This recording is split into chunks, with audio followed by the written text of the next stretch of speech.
இப்போது புதிய அறிமுகம் ஆச்சி ஹோட்டல் சாம்பார் 50 கிராம் ரூபாய் 20 மட்டுமே. மின்னமலம் நேயர்களுக்கு வணக்கம். இது டிஜிட்டல் திண்ணை. அறிவாலயத்துக்கு வந்து திமுகவில் ஐக்கியமானாரே ஓபிஎஸ். அவரு முதல்வர் பதவியில இருந்தவர், பார்ட்டியில லீடரா இருந்தவர். எதிரி கட்சி பார்ட்டிக்கே போறதையெல்லாம் சரித்திர சம்பவம் இல்லையா?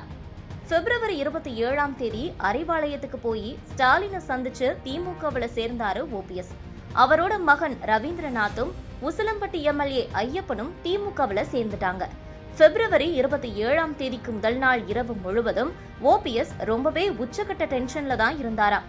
என்னதான் நடந்துச்சுன்னு ஓபிஎஸ்க்கு நெருக்கமானவங்க கிட்ட பேசினப்ப, முதல்ல எங்களுக்கே ஒன்னும் புரியல, ஏன் இவ்வளவு டென்ஷனா இருக்கிறாருன்னு.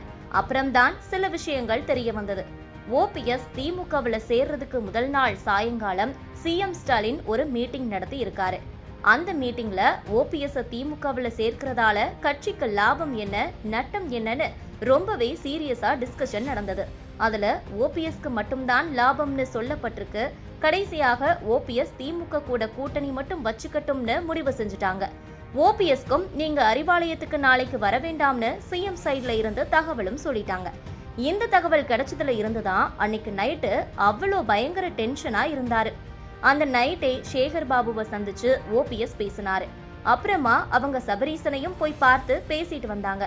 அப்பவும் ரொம்ப டென்ஷனாவே இருந்தாரு ஓபிஎஸ். ரொம்பவே லேட் நைட்ல தான் சரிங்க நாளைக்கு காலையில அறிவாலயத்துக்கு வந்துருங்கன்னு ஓபிஎஸ்க்கு தகவல் வந்துச்சு. அப்பதான் ஹப்பாடான்னு மூச்சே விட்டாரு ஓபிஎஸ்.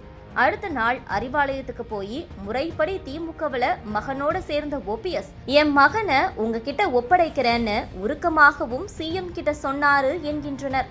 அதே சமயம் திமுகவில் தேர்தலில் போட்டியிட விரும்புறவங்க பிப்ரவரி 20ஆம் தேதியில இருந்து விருப்ப மனு கொடுத்துட்டு இருக்காங்க. ஒவ்வொரு நாளும் நூற்றுக்கணக்கான பேர் ஆதரவாளர்கள் படையோட அறிவாலயத்துல விருப்ப மனு கொடுக்கறாங்க. அதுவும் நல்ல நாளா இருந்துட்டா போதும்.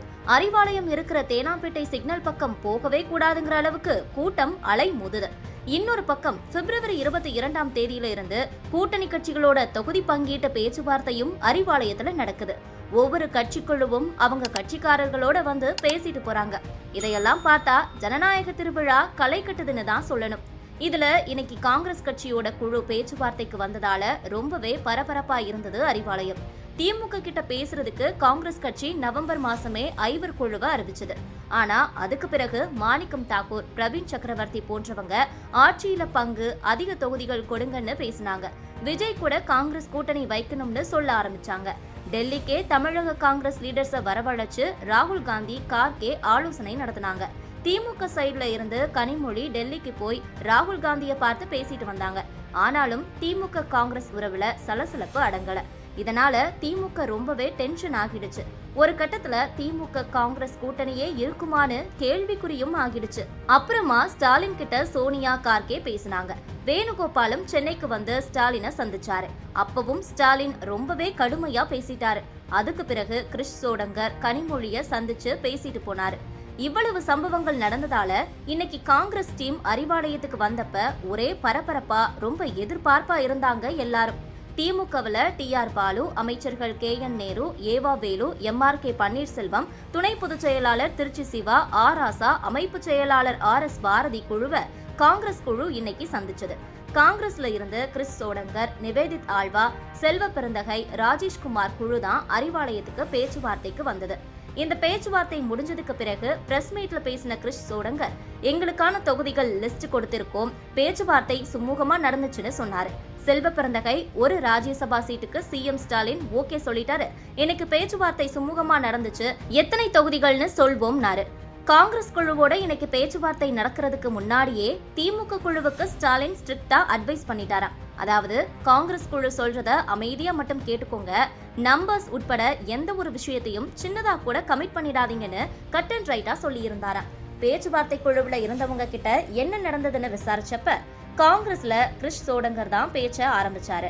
அவரு ஆட்சியில பங்கு வேணும்னு, அமைச்சரவையில இடம் தரணும், அப்புறமா 1967 ஆட்சி இழந்த பிறகு 2006 தான் எங்களுக்கு ஆட்சியில பங்கேற்க வாய்ப்பு கிடைச்சது. ஆனா அன்னைக்கு கலைஞருக்காக நாங்க கேட்கல. சோனியா தான் ஆட்சியில பங்கையெல்லாம் கேட்க வேண்டாம், கலைஞரை தொந்தரவு செய்யாதீங்கன்னு சொல்லிட்டாங்க. எங்க கட்சியை இங்கே வளர்க்கணும்னா 2 பேருக்கு அமைச்சர் பதவி கொடுங்கன்னு கிறிஸ் சோடங்கர் ரொம்பவே சீரியஸா பேச, திமுக சைட்ல இருந்த TR பாலு, நேரு, ஏவா வேலு, ராசான்னு எல்லாருமே நோ நோ நோன்னு சொன்னபடியே தலைய ஆட்டியபடியே மறுத்துட்டாங்க. அதோட எங்க பாலிசியே ஆட்சியில பங்கு இல்லைங்கிறது தான். இங்க தமிழக மக்கள் கூட்டணி ஆட்சியை எல்லாம் ஏத்துக்கவே மாட்டாங்க. எங்க தலைவர் ஸ்டாலின் இதை வெளிப்படையாகவே சொல்லிட்டாரேன்னு திமுக குழுவினர் பதில் சொன்னாங்க. அப்ப கிறிஸ் சோடங்கர் எங்க டிமாண்ட்ஸ் என்னன்னு சொல்றேன்னு சொல்லிட்டு அடுத்ததாக ஒரு லிஸ்ட படிச்சாரு. அதுல உள்ளாட்சி அமைப்புகள், கூட்டுறவு சங்க தேர்தல்கள்ல காங்கிரசுக்கு 25% சீட் கொடுக்கணும், அதுக்காக இப்பவே ஒப்பந்தம் கையெழுத்து போடணும்னு சொன்னாரு.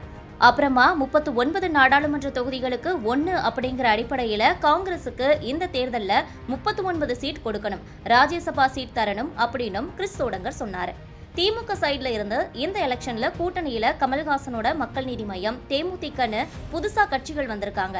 அதனால நாங்களே எங்க சீட்டை குறைக்கத்தான் போறோம். போன டைம் காங்கிரசுக்கு 25 சீட் கொடுத்தோம், எல்லார்கிட்டையும் சொல்ற மாதிரி நீங்களும் சீட்டை குறைச்சிக்கங்க, 23 சீட்டு தான் தர முடியும்னு சொல்ல, காங்கிரஸ் குழு ஒரு விதமா சிரிச்சுக்கிட்டே அப்படின்னா எங்களுக்கு 35 சீட்டாவது கண்டிப்பாக கொடுங்கன்னு கேட்டது. சரிங்க, இதை எங்க தலைவர்கிட்ட பேசிட்டு சொல்றோம்னு திமுக குழு பதில் தந்தது. இதுக்கு பிறகு வெளியே வந்த காங்கிரஸ் குழு, நாம 30 சீட் வரைக்கும் கேட்டு பார்ப்போம், திமுக 27+1க்கு வருவாங்கன்னு பேசிக்கொண்டனர். அறிவாலய சந்திப்பு முடிஞ்ச உடனேயே கிறிஸ் சோடங்கர் டெல்லிக்கு கிளம்பிட்டாரு. ராகுல சந்திச்சு என்ன நடந்துச்சுன்னு விலாவரியா சொல்ல இருக்கிறாரா. இப்ப திமுக 23ல ஆரம்பிச்சிருக்கு, காங்கிரஸ் 35ல நிக்குது. அடுத்தடுத்து நடக்கிற பேச்சுல திமுக ஏறுவதும் காங்கிரஸ் இறங்கி வருவதும்னு நடக்கும். திமுக 27+1க்கு வந்தாலும் காங்கிரஸ் 2 ராஜ்யசபா சீட் கேட்கிற முடிவுல இருக்கான். இப்ப ஒரு ராஜ்யசபா சீட் கன்ஃபார்ம் ஆனதால அடுத்ததா 2028ல நடக்கிற ராஜ்யசபா எலெக்ஷன்ல ஒரு சீட் தாங்கன்னு காங்கிரஸ் கேட்க இருக்கிறதாம் என்கின்றனர். இப்போது புதிய அறிமுகம் ஆச்சி ஹோட்டல் சாம்பார் 50 கிராம் ரூபாய் 20 மட்டுமே. மின்னம்பலம்.com தமிழின் முதல் மொபைல் பத்திரிகை.